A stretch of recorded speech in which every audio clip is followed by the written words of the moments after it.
सतलोक आश्रम बैतूल में कबीर साहिब प्रकट दिवस का 628वां आयोजन भव्य रूप से संपन्न। श्रद्धालुओं का उमड़ा जनसैलाब। सतलोक आश्रम बैतूल में तत्वदर्शी संत रामपाल महाराज जी की सानिध्य में भगवान कबीर साहिब जी का 628वां प्रकट दिवस अपार श्रद्धा, भक्ति और भव्यता के साथ 3 दिवसीय आयोजन के रूप में मनाया गया। ये ऐतिहासिक आयोजन 11 जून को विधिवत समापन के साथ संपन्न हुआ। देश भर से उमड़े श्रद्धालुओं की भीड़ ने कार्यक्रम को एक अनुपम आध्यात्मिक महोत्सव में बदल दिया। सेवादार भगत लक्ष्मी नारायण दास ने जानकारी दी कि इस पावन अवसर पर विशाल भंडारे की व्यवस्था की गई, जिसमें श्रद्धालुओं को घी में बने बूंदी के लड्डू, गर्मा गर्म जलेबी और सात्विक भोजन परोसा गया। साथ ही श्रद्धालुओं को निःशुल्क नाम दीक्षा भी दी गई। एमपी न्यूज लाइव में आप सभी का स्वागत है। दर्शकों, अभी फिलहाल मैं सतलोक आश्रम बैतूल में मौजूद हूँ, जो कि यहाँ पे संत रामपाल जी महाराज जी के सानिध्य में कबीर परमेश्वर जी का प्रकट दिवस मनाया जा रहा है। और यहाँ पे जो एक अनुयायी मौजूद है, उनसे हम जानकारी लेंगे कि यहाँ पे क्या क्या व्यवस्था है। नमस्कार सर। नमस्कार जी। सर, यहाँ पे जो कार्यक्रम हो रहा है किस उपलक्ष्य में हो रहा है? संत रामपाल जी महाराज के सानिध्य में ये 3 दिवसीय परमात्मा कबीर साहब का 628वां प्रकट दिवस मनाया जा रहा है जी। इसमें क्या क्या विशेषता है? इसमें बहुत सारी विशेषताएं हैं, जिसमें दहेज रूपी रावण को जड़ से ख़त्म करना। उसके तहत आज सदगुरु रामपाल जी महाराज के सानिध्य में 80 जोड़ों का निःशुल्क दहेज रहित, बिना किसी साजबाज के, बिना किसी बैंड बाजे के, बिना किसी घोड़ी के, बिना किसी फटाके के, बिना किसी शुल्क के निःशुल्क 80 जोड़ों का विवाह संपन्न हुआ है जी। बाकी लोगों का कहना है, या जो कि बाहर के जो लोग हैं बोलते हैं कि संत रामपाल जी महाराज जी है जो है देवी देवता की भक्ति छोड़ाते हैं, तो इसके बारे में आप क्या कहना चाहेंगे? इसके बारे में ये उनको गलत सोच है। ये संत रामपाल जी महाराज का सत्संग अगर वो सुने, 2-4-8 दिन अगर ध्यान से सुने, या उनके द्वारा लिखी हुई पुस्तकों को, जैसे ज्ञान गंगा, जीने की राह, गीता तेरा ज्ञान अमृत, इन पुस्तकों को अगर पढ़ें, वो निःशुल्क डाउनलोड कर सकते हैं, निःशुल्क मंगवा सकते हैं SMS के द्वारा।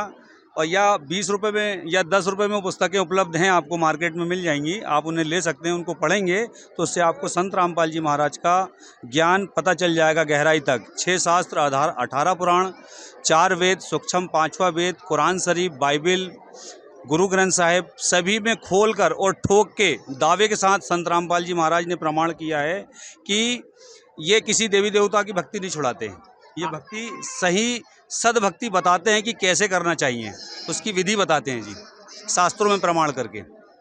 आपके गुरुजी का क्या उद्देश्य? हमारे गुरुजियों के कई सारे मेन उद्देश्य हैं, जिसमें से सबसे पहला मेन उद्देश्य यही है कि भ्रष्टाचार मुक्त भारत बनाना, दहेज रूपी रावण को जड़ से खत्म करना, नशा मुक्त, मांस मुक्त भारत बनाना, जाति पात का, मानव समाज से ये भेद मिटाना, ऊंच नीच का जो भेद चल रहा है इसको जड़ से खत्म करना, मानवता लाना, मानव में मानवता लाना, ये मेन उद्देश्य है भगवान के। अभी जानकारी मिली हुई कुछ भक्तों से कि यहाँ पे शादियाँ भी हुई है दहेज मुक्त, तो ये प्रेरणा आप लोगों को कहाँ से मिलती है? ये संत रामपाल जी महाराज के द्वारा हमें प्रेरणा मिलती है दहेज मुक्त शादियाँ करने की जी। सरकार तो बहुत पैसे खर्च करती है दहेज मुक्त। यहाँ तक दास ने देखा है, दास 40 साल की उम्र हो गई दास की, कि गवर्नमेंट ने कई सारी स्कीमें निकाली, पर आज कि पूर्ण परमात्मा एक ही है। और आज तक इतने साधु संत महापुरुष हुए हैं, किसी ने भी एक परमात्मा कौन है क्लियर नहीं करा। और मैं कथा करते हुए विचार करता था कि पूर्ण परमात्मा कौन है। कोई भगवान शिव जी को बता रहे, कोई भगवान विष्णु जी को, कोई ब्रह्मा जी को, कोई श्री रामचंद्र जी को, कोई के दहेज से बहुत से उससे दबी हुई है। तो आपका यहाँ विवाह हुआ है 17 मिनट में, तो इस पर क्या कहना चाहते हैं? जिसके बारे में हमें कहना चाहते हैं कि आज हमारे पेरेंट्स, मेरी मम्मी हैं और गुरुजी संत रामपाल जी महाराज जी, हमारे परमात्मा की दया से आज यहाँ पर हमारा 17 मिनट में दहेज मुक्त विवाह हुआ है, जिससे हम सभी बहुत खुश हैं। क्योंकि आज देखो समाज में इतनी ज़्यादा दहेज देने के बाद भी बेटियाँ सुखी नहीं रह पाती है। एक तो उनको शादी के बाद में इतना प्रताड़ित किया जाता है कि आज इतने सारे रिपोर्ट्स देखते हैं कि बेटियाँ आत्महत्या तक की कर लेती हैं, यहाँ तक कि पेरेंट्स कर्ज में डूबकर आत्महत्या कर रहे हैं। उसी प्रकार से समाज में जो ये कुरीतियाँ फैली हुई है दहेज के रूप में। आप भी यंग हो, आप भी चाहते हो कि विवाह होना चाहिए, तो ये जो फिजूल खर्ची के जो विवाह हो रहे हैं और आज जो ये आपकी दीदी का विवाह हुआ, इस पर क्या कहने के रूप में आप बालिकाओं को संदेश देना चाहोगे? देखिए, मैं भी एक गुरुजी के शरण में हूँ। मैं भी ये चाहती हूँ कि दहेज मुक्त विवाह, ये फिजूल खर्चे से दहेज मुक्त विवाह हो और मैं भी अपने समय पर मैं भी दहेज मुक्त विवाह करूँगी। आज मेरी बड़ी बहन का जब विवाह हो रहा है तो मुझे बहुत खुशी मिल रहा है कि दुनिया में दहेज की प्रथा बहुत सारा है, बहुत ज़्यादा ही झगड़ा होता रहता है। हर घर में दहेज प्रथा में भी बहुत सारा कानून वगैरह भी होता रहता है। तो इस कारण मेरी दीदी का दहेज मुक्त विवाह हुआ है, तो मैं भी कभी मैं भी में 628वां कबीर परमात्मा जी का प्रकट उत्सव मनाया जा रहा है और आज समागम का दूसरा दिन है। ये 9 तारीख से लेकर 11 तारीख तक ये समागम चलेगा और अभी इन 2 दिनों के अंदर कम से कम 7 से 8 लाख की संगत आ चुकी है और लगातार संगत आ भी रही है और भंडारा पाकर प्रसाद पाके जा भी रही है और ये कल इसका समापन है।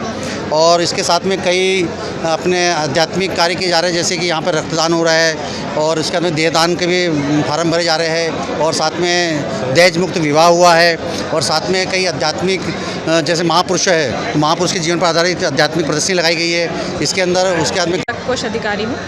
तो ये जो सतलोक आश्रम में रक्तदान हो रहा है ये लगातार कई वर्षों से हो रहा है, इस पर आप क्या कहना चाहोगे और ये इसके बारे में क्या जनता को कहना चाहोगे? जैसे कि अभी आपने बताया और पिछले 3 वर्षों से सतलोक आश्रम द्वारा रक्तदान शिविर का आयोजन हो रहा है और ये साल में एक बार नहीं, साल में 6 बार इस प्रकार से शिविर का आयोजन होता है, जो कि सिर्फ शिविर में ही नहीं, जिला चिकित्सालय में आवश्यकता पड़ने पर भी श्रद्धालु हमेशा रक्तदान के लिए तत्पर उपलब्ध होते हैं। जब भी इस आश्रम में शिविर का मतलब होता है तो अराउंड 250 से 300 लोग रक्तदान करते हैं और जितने भी श्रद्धालु यहाँ आते हैं रक्तदान करने के लिए तो ये शिविर 10 से 12 घंटे चलता है, सुबह 9 से रात को 9-10 बजे तक ये रहता है। तो उतनी ही जितना स्टार्टिंग में लोगों